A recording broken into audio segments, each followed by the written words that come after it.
Wabarakatuh.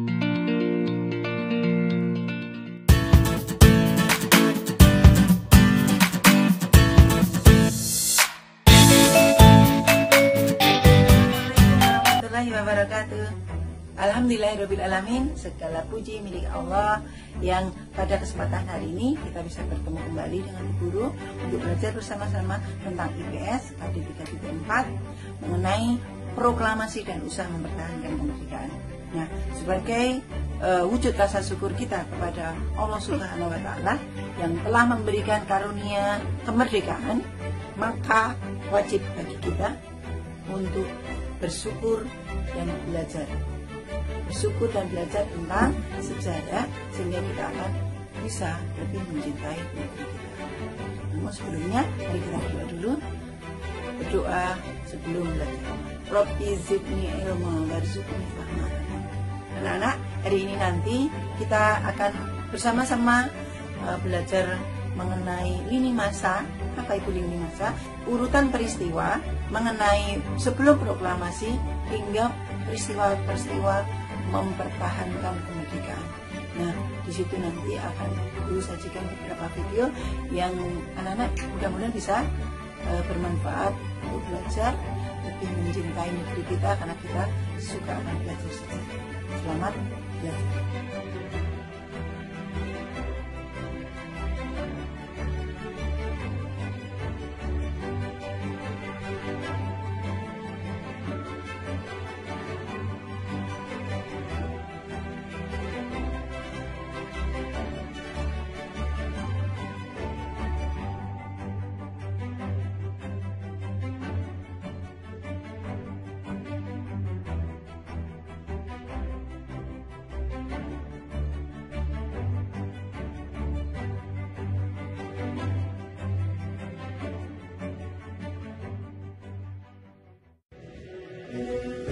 Sebelum proklamasi kemerdekaan bangsa Indonesia dikumandangkan, ada serangkaian penting peristiwa yang menyangkut perjalanan bangsa ini dan merubah sejarah bangsa Indonesia. Pada 14 Agustus 1945, pasukan Jepang menyerah tanpa syarat kepada pihak sekutu. Berita ini diketahui oleh kalangan pemuda bangsa Indonesia di Bandung pada 15 Agustus 1945. Melalui berita siaran radio BBC London. Pada 15 Agustus 1945, Insinyur Soekarno dan Dr. Andes Muhammad Hatta baru kembali ke tanah air memenuhi panggilan Panglima Jepang untuk Asia Tenggara, yaitu Marsekal Terauchi di Saigon, Vietnam. Dari sinilah terjadi pro dan kontra tentang proklamasi kemerdekaan Indonesia. Golongan muda ingin cepat-cepat dilaksanakannya proklamasi kemerdekaan Indonesia, karena hal ini merupakan hak dan masalah rakyat Indonesia sendiri, tanpa bergantung pada negara atau bangsa yang lain. Sedangkan golongan tua menginginkan bahwa kemerdekaan Indonesia harus dilakukan secara terorganisir. Misalnya, dengan pernyataan dari bangsa-bangsa lain, dengan melampirkan tanda tangan, dan lain sebagainya.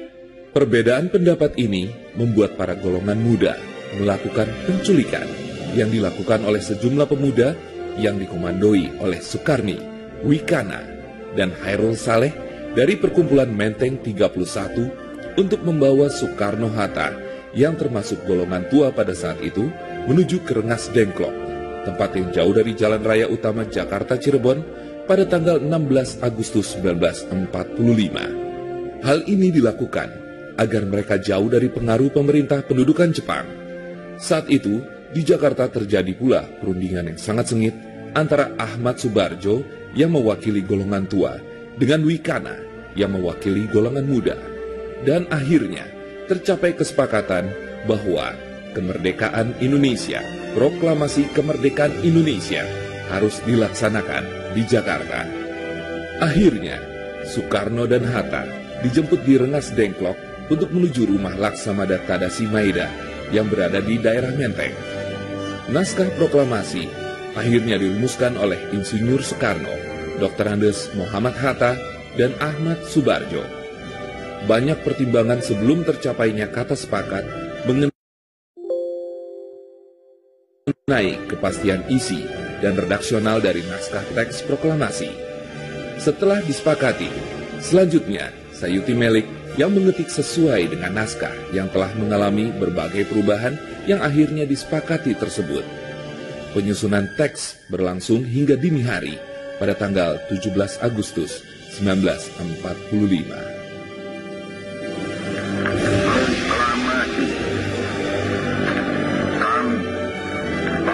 Indonesia dengan ini menyatakan kemerdekaan Indonesia. Hal-hal yang mengenai pemindahan kekuasaan dan lain-lain diselenggarakan dengan cara saksama dan dalam tempo yang sesingkat-singkatnya. Jakarta, 17 Agustus 1945, atas nama bangsa Indonesia, Soekarno Hatta.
Bismillahirrahmanirrahim.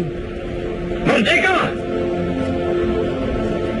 Saudara-saudara, rakyat jelata di seluruh Indonesia, terutama saudara-saudara penduduk kota Surabaya, kita semuanya telah mengetahui bahwa hari ini tentara Inggris telah menyebarkan pamflet-pamflet yang memberikan suatu ancaman kepada kita semua. Kita diwajibkan untuk dalam waktu yang mereka tentukan menyerahkan senjata-senjata yang telah kita rebut dari tangannya tentara Jepang. Mereka telah minta supaya kita datang pada mereka itu dengan mengangkat tangan. Mereka telah minta supaya kita semua datang pada mereka itu dengan membawa bendera putih, tanda bahwa kita menyerah kepada mereka. Saudara-saudara, di dalam pertempuran-pertempuran yang lampau, kita sekalian telah menunjukkan bahwa rakyat Indonesia di Surabaya, pemuda-pemuda yang berasal dari Maluku, pemuda-pemuda yang berasal dari Sulawesi, pemuda-pemuda yang berasal dari Pulau Bali, pemuda-pemuda yang berasal dari Kalimantan, pemuda-pemuda dari seluruh Sumatera, pemuda Aceh, pemuda Tapanuli, dan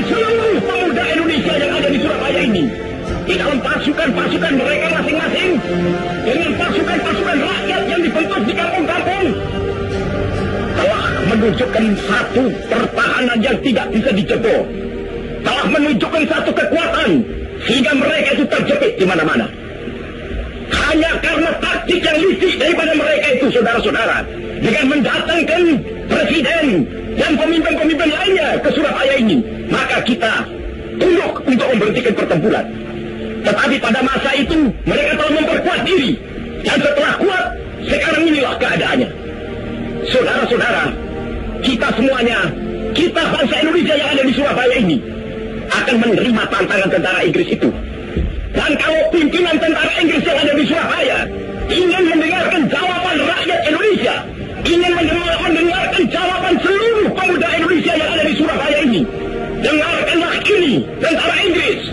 Ini jawaban kita, ini jawaban rakyat Surabaya, ini jawaban pemuda Indonesia kepada kau sekalian. Hei tentara Inggris, kau mengendaki bahwa kita ini akan membawa bendera putih untuk takluk kepadamu. Kau menyuruh kita mengangkat tangan datang kepadamu. Kau menyuruh kita membawa senjata-senjata yang telah kita rampas dari tentara Jepang untuk diserahkan kepadamu. Tuntutan itu, walaupun kita tahu bahwa kau sekalian akan mengancam kita untuk menggempur kita dengan seluruh kekuatan yang ada, tetapi inilah jawaban kita. Selama banteng-banteng Indonesia masih mempunyai darah merah yang dapat membuat setarik kain putih, merah dan putih, maka selama itu tidak akan kita mau menyerah kepada siapapun juga. Saudara-saudara rakyat Surabaya, siaplah, keadaan genting. Tetapi saya peringatkan sekali lagi, jangan mulai menembak.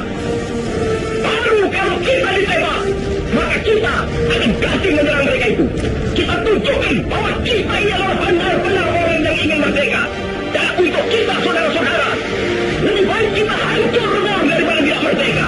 Semua yang kita tetap merdeka atau mati. Dan kita yakin, saudara-saudara, pada akhirnya pastilah kemenangan akan jatuh ke tangan kita. Sebab Allah selalu berada di pihak yang benar. Percayalah, saudara-saudara, Tuhan akan melindungi kita sekalian. Amin.